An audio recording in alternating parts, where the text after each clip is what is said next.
Jaya Nityananda, Jaya Advaita Chandra, Jaya Gaura Bhakta Vrinda, Jaya Jaya Shri Chaitanya, Jaya Nityananda, Jaya Advaita Chandra, Jaya Gaura Bhakta Vrinda, Jaya Jaya Shri Chaitanya, Jaya Nityananda, Jaya Advaita Chandra, Jaya Gaura Bhakta Vrinda. We continue reading from Caitaniya Caritamta, Adi Leela, chapter 8, text 60. Tanhar Ananta Guna ke Karu Prakash, Tanra Priya Shishya Inha Pandita Haridas. Translation and purport by His Divine Grace, A.C. Bhaktivedanta Swami Srila Prabhupada.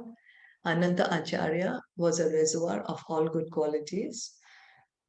No one can estimate how great he was. Pandit Haridas was his beloved disciple.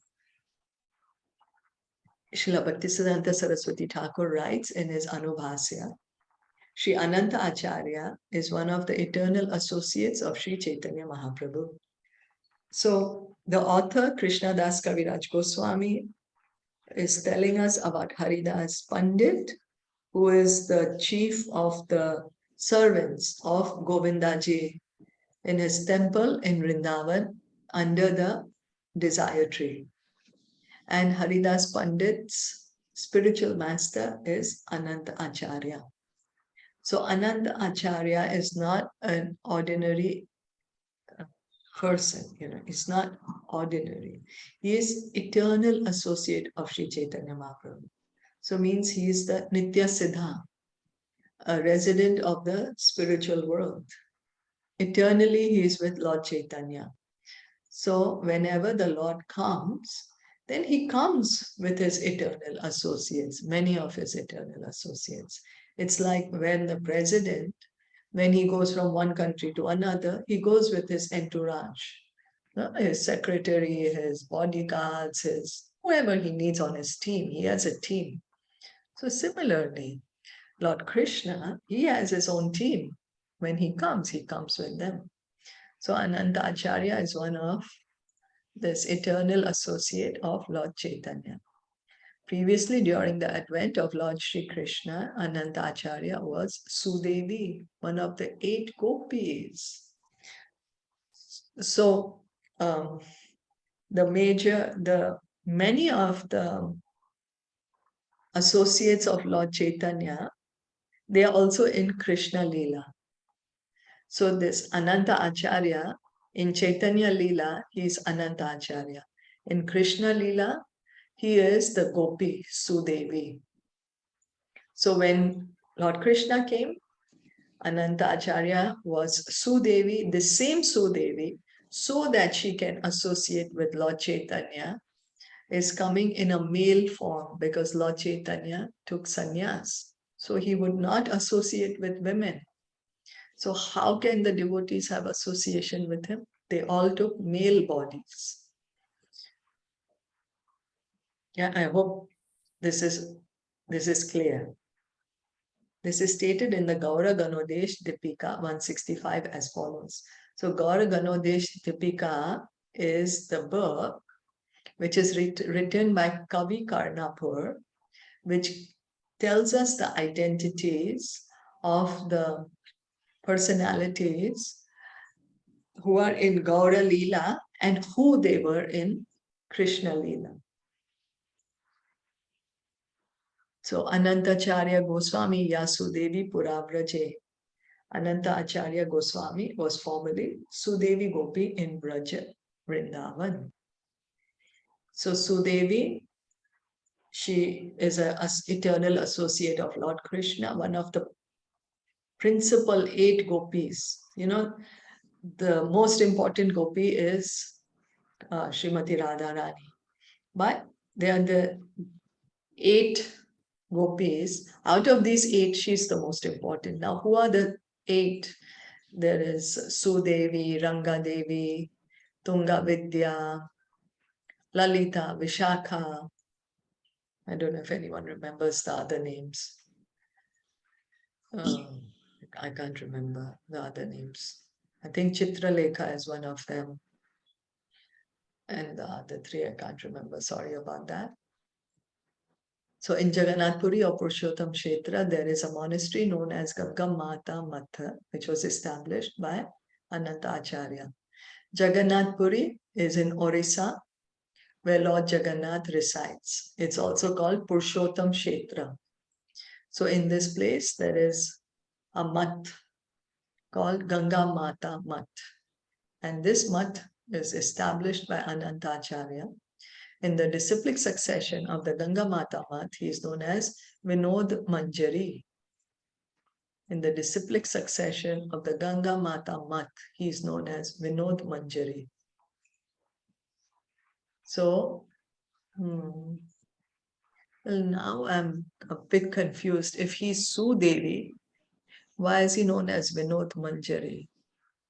Of course, they are most of the associates of Lord Chaitanya, they're mostly Manjaris in Krishna Leela. Manjaris are the younger gopis, younger girls, they are the assistants of the gopis. So the gopis are a little older, but their younger assistants are called Manjaris. You know how in Tulsi, the bud comes out, it's called a Manjari. So like that. One of his disciples was Haridas Pandit Goswami, who is also known as Sri Raghu Gopal and as Sri Rasa Manjari. So Haridas Pandit, his swarup is Ras Manjari. In Golok Vrindavan, he is Ras Manjari. And his disciple Lakshmi Priya was the maternal aunt of Ganga Mata, a princess who was the daughter of the king of Putia. Ganga Mata brought a deity of the name Sri Rasikaraya from Krishna Mishra of Jaipur and installed him in the house of Sarvabhauma in Jagannath. So Ganga Mata, she is a princess. She is a princess and of Putia. Her father is the king of Putia, and she, yes? You hear? I'm sorry? So she has a deity. The deity's name is Rasikaraya. She got this deity from Jaipur and she installed the deity in Jagannath Puri in the house of Sarvabhauma. The disciple in the 5th generation after Sri Ananta Acharya was Sri Vanamali. In the 6th generation, Sri Bhagwan Das was a Bengali. In the 7th generation, Madhusudan Das was an Oriya. In the 8th generation, Nilambar Das. In the 9th generation, Sri Narottam Das. In the 10th generation, Pitambar Das. And in the 11th generation, Sri Madhav Das. The disciple in the 12th generation is presently in charge of the Ganga Mat monastery. So Srila Prabhupada is showing us the disciplic succession. The disciple of the disciple of the disciple of the current. When Srila Prabhupada is translated this book, at that time, was the 12th generation of the disciplic succession going on. So we can see always we should be able to trace the history. Who is the spiritual master of the spiritual master of the spiritual master of the spiritual master. And if we do this research work, the origin has to come to Krishna. Has to be Krishna, the origin. Caitanya Nityanande Tanra Parama Vishwas, Caitanya Charite Tanra Parama Ullas. Pandit Haridas had great faith in Lord Chaitanya and Nityananda. Therefore, he took great satisfaction in knowing about their pastimes and qualities. So Haridas Pandit, he had this firm faith in Gaur Nitai, and he always wanted to hear about them. He had this desire to continuously hear about the pastimes and qualities of Sri Sri Gaur Nitai. Vaishnavera gunagrahi na dekhaye dosh kaya manovake kare Vaishnav santosh.